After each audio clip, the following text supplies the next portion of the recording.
For months, perhaps even years, Zambia was being given warning signs. Political tensions were rising. Claims about organized groups, security threats, weapons, political violence, and increasingly dangerous rhetoric were appearing in the national conversation. But many of us treated them as politics. We argued about which party was lying. We dismissed warnings according to which political side they came from. And perhaps we never seriously asked what could happen if even some of those warnings were true.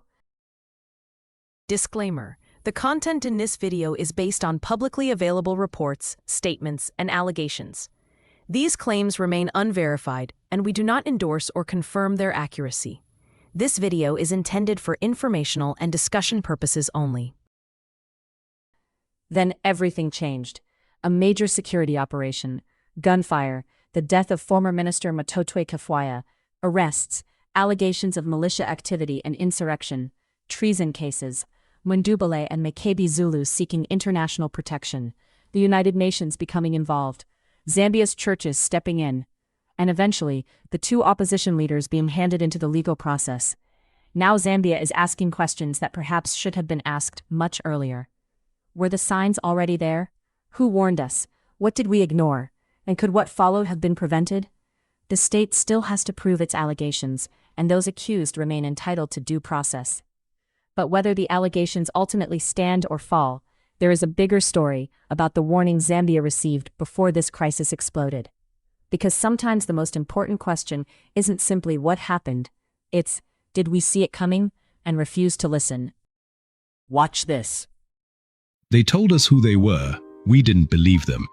While the nation's attention was fixed on campaign rallies and election promises, a far more dangerous plot was unfolding beneath the surface, way out of public view. Behind the daily political statements, campaign songs, and roadshows was a sequence of events building up to an armed insurrection, unauthorized military training abroad, unexplained cash movements, and an armed setup sitting right in the heart of Lusaka. This report pieces together the timeline and connects the dots, using verified facts to reveal how a string of ignored warnings almost cost Zambia its peace.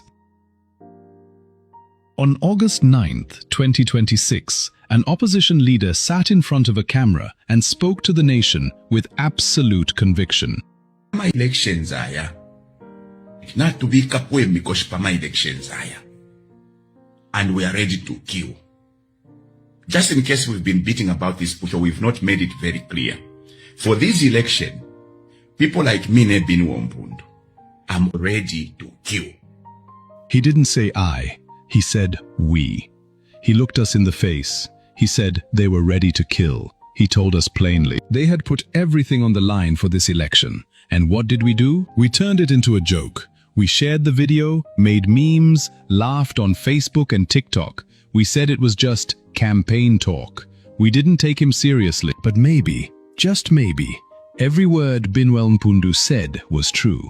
We were the ones who chose not to see it. And when Brian Mundubile rushed to hold a press conference and insisted the video was AI, ask yourself, why was he covering for him instead of calling him to order? The information that we saw on social media purported to be coming from Bino Mpundu. We are happy to know that he's gone back on social media.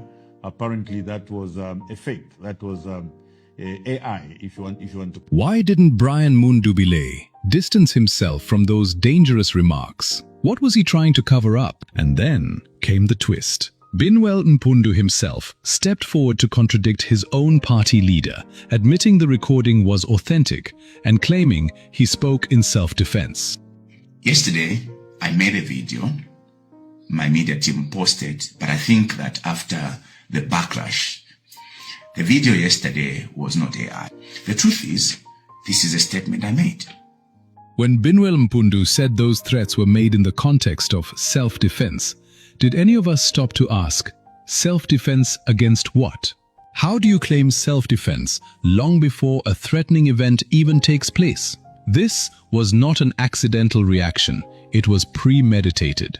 Binwell Mpundu knew that whatever they had planned in secret would draw a direct response from state security, so he called it self-defense in advance. Did any of us stop to ask what they were really preparing for? To understand what was happening, you have to follow the timeline step by step. On July 2nd, a group of Zambian nationals, including Dixon Tembo, Victor Muziamba, and Gideon Tolopa, boarded flights bound for Russia. Starting August 1st, state security intercepted operatives at Kenneth Kaunda International Airport as they returned home separately on different flights. They were not coming back with school certificates or diplomas. They were caught with foreign military credentials, tactical materials, and encrypted communication devices. Just 2 days later, a visibly panicking Binwell Mpundu rushed to address the media about their operatives' training in Russia. And so we sent individuals into Russia to be trained. Binwell Mpundu said, and I quote, "We sent individuals into Russia to be trained," end quote. Under Zambian law, sending civilians abroad for unauthorized military training is a serious crime, an offense that carries up to 7 years in prison. Did any of us stop to ask, why does a political party need to send people to Russia for military training? Now, this is where you have to follow the money trail closely, because that is where the truth sits. On August 4th, businessman Valden Findlay was detained by state security as part of a broader intelligence sweep. And this is where it gets interesting. For years, Findlay was repeatedly spotted alongside a powerful foreign figure, moving quietly through elite political circles. Alexander Zingman. Zingman is an oligarch and alleged arms dealer, a man widely reported across Africa for moving heavy military-grade weapons and tactical gear. Now, when a nation is facing an underground threat to its peace, a connection like that isn't just a coincidence.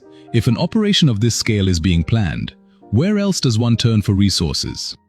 8 days after Findlay's arrest, on August 12th, government revealed the seizure of 7.3 million kwacha in cash, linked to the same investigation. When the news broke, Brian Mundubile and his team tried to sweep it under the carpet, claiming the money was just allowances for agents sitting at polling stations. But since when does paying simple polling agents require millions in untraceable underground money? Ask yourself, why would money meant for peaceful election monitoring involve foreign syndicates and underground money trails? The warning signs were right in front of us, but we chose not to see them. On August 13th, Zambians voted in peace. But as millions of citizens quietly waited for the results on August 14th, Brian Mundubile stepped in front of the cameras and declared himself the winner. According to the results received and compiled through our parallel voter tabulation, PVT, based on information transmitted to us from polling stations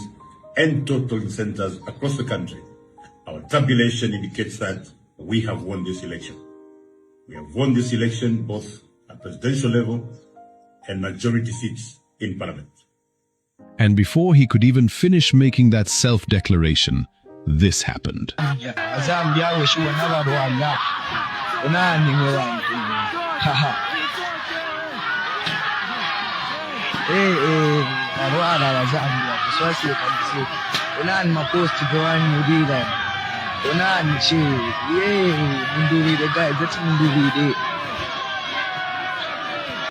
Now ask yourself, why would a presidential candidate jump the gun and declare victory before the ECZ finishes counting? We have to call this what it truly was, an intentional trigger to incite the public. When a candidate falsely claims victory on live media, the goal is simple: plant outrage. Convince the public that the election is being stolen and push angry youths into the streets. Brian Mundubile declared himself winner, but that self-declaration was never about confidence. It was the cover story they needed to justify what was already waiting behind the scenes. They were not waiting for the vote count. They knew the numbers were against them. They were preparing to spark an uprising. On August 14th, a joint team of state security forces, acting on intelligence, surrounded a property in Kabulonga. What was sitting behind those gates was not a political campaign office. It was a full-scale armed command center. High-powered assault rifles, automatic submachine guns, live ammunition, night vision combat gear, special forces daggers, and military communication tools. These are not personal protection guns or civilian weapons. These are weapons of war. The men stationed inside were not ordinary party cadres. They were former special forces, highly trained with nearly 20 years of military experience, alongside ex-police officers from C5 and the flying squad. When officers moved in, they were met with direct gunfire. Security returned fire. My elections aya. Not to be kapwe because my elections aya. And we are ready to kill. And just like that, Binwell Mpundu's words became a bloody reality, and all of us who laughed, shared memes, and brushed it off as cheap campaign talk, just look at how wrong we were. In hindsight, how did we miss something so obvious? The whole picture is right in front of us. Just connect the dates. July 2nd, operatives fly out to Russia. August 1st, interceptions begin at Kenneth Kaunda International Airport as operatives return separately on different flights. August 4th, Valden Findlay detained during intelligence operations. August 9th, Binwell Mpundu releases the Ready to Kill video. August 12th, 7.3 million kwacha cash seizure revealed. August 14th, Brian Mundubile declares himself winner to incite public unrest. August 14th at 1945, the Kabulonga armed compound is raided, 11 including former special forces arrested. August 20th, Valden Findlay is officially charged under Section 20 of the Anti-Terrorism Act for aiding and financing terrorism. And as we speak, Brian Mundubile and Makebi Zulu are taking refuge inside the United Nations offices. But ask yourself, if they have nothing to hide, why are they seeking refuge? Only those with something to fear run before they are called. None of this was accidental, and none of it was normal campaign work. From unauthorized training in Russia and millions in untraceable cash linked to foreign syndicates, every single moving part was pointing to the exact same objective: an armed uprising, a direct threat to the peace and security of our country. This was an organized attempt to destabilize a nation and strike at the very heart of our country's long-standing peace, stability, and the safety of 21 million Zambians. These people told us who they were. We chose not to believe them. Next time someone shows us who they are we going to listen?